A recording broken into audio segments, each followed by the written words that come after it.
What's up mga kabok? It's me, your kabok. Nagtatrabaho, nagninegosyo para sa pamilya at ngayon nagbablog para sa bayan. At napapasabi ka naman talaga ng hi, buhay!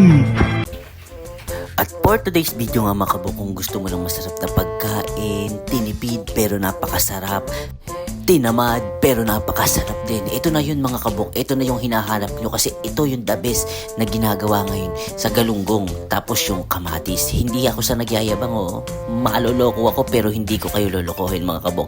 Bali dito nga mga kabok ay nagayak nga lang tayo dito ng kamatis, ilang pirasong kamatis. Depende sa inyo kung marami kayo o konti lang kayo nakakain. Hinugasan nga lang natin niya mabuti mga kabok. At pagkatapos ihiwaan nga lang din natin siya sa maliliit na part. Itong lulutuin natin ngayon mga kabok ay talagang kayang-kaya ng karamihan ngayon dahil sa mura ng kamatis plus mo pa yung galunggong na talagang bumaba na rin na dating napakataas. Pwede naman kayong gumamit ng galunggong o ng makarel, yung makarel na talagang mas mura pa siya dun sa galunggong na binibili natin.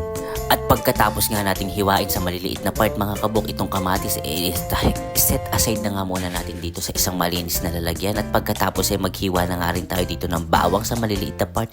At sinunod na nga rin natin dito yung sibuyas na pula. Gumamit ako dito ng 3 maliliit na sibuyas. Ito nga lang yung nakita ko dito sa aking kusina. Medyo merong malalaki kaso mas inuna ko tong maliliit kasi sayang naman baka makabulukan na. At pagkatapos nga mga kabok ay sinunod ko na nga linisin itong ating salmon o makarel. Ito yung ginamit ko pero pwede rin kayong gumamit ng galunggong. Pero kasi sa akin mas gusto ko itong salmon, mas gusto ko yung lasa niya kaysa doon sa galunggong na Tagalog na sinasabing galunggong na lalaki niya na madalas binibili ng karamihan na mas masarap daw yun. Pero kasi depende, hindi tayo magkakamukha ng panlasa, kanya-kanya tayo ng kagustuhan. At 3 galunggong nga lang din pala mga kabok yung ginamit ko dito dahil 2 nga lang din naman kaming kakain. At pagkatapos ngayon hinati-hati ko siya sa gitna tsaka pinutol ko na rin yung mga buntot kasi makakalat lang din siya mamaya, hindi rin naman natin siya makakain kaya ganoon na lang din yung ginawa ko. At pagkatapos nga makabok dito sa isang malinis na lalagyan o dito sa ating kawali, inilagay ko na nga yung ating kamatis. Tapos sinunod ko na rin yung sibuyas na pula at isinunod ko na nga rin tong bawang at saka sinama ko na rin to sabaw ng kamatis na siyang kumatas kanina dito sa ating lalagyan. At pagkatapos nga makabok ilalagay na nga lang natin tong ating si isda o yung ginamit nating kung ano ginamit yung mga isda. Ako kasi salmon nga. At pagkatapos nga makabok ilalagyan nga lang natin to ng laurel. 3 dahon ng laurel yung nilagay ko para mas gusto kasi talagang naaamoy yung aroma ng laurel. At pagkatapos itong buong paminta.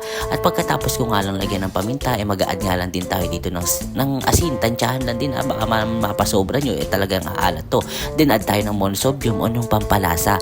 At pagkatapos nga makabok nyan ay mag-a-add na nga tayo dito ng kalahating basong mantika. Ako palm oil lang yung ginamit ko para naman malaman ko kung ano ba yung magiging lasa kasi itong lulutuin natin na to pangmasa dapat to. Pero doon sa mga health conscious, pwede kayong gumamit ng olive oil o ng mga anumang oil na mamahalin dyan na talagang kayang-kaya nyo bilhin. Pero dito, sa akin patok na to. Okay na okay to para mapatunayan doon sa iba na, ay goods, okay na to. Talagang, hindi lang okay na okay talaga to.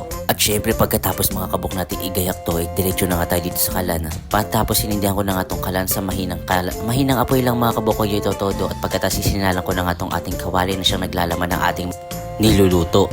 At siguro pinakpan ko nga to within 10 minutes to 15 minutes mga kabok. Kailangan talaga natin atakpan. Pero huwag kayong mag-alala kasi hindi to masusunog kasi yung mismong nilagay nating oil siya yung magsisilbing sabaw or tapos yung kamatis magmo-moist pa yan mga kabok. At eto na nga talaga mga kabok. In 10 to 15 minutes okay na to. Napakasarap mga kabok. Hindi ako nagyayabang. Sinasabi ko sa inyo, niloloko ako pero hindi ko kayo maloloko. Uy!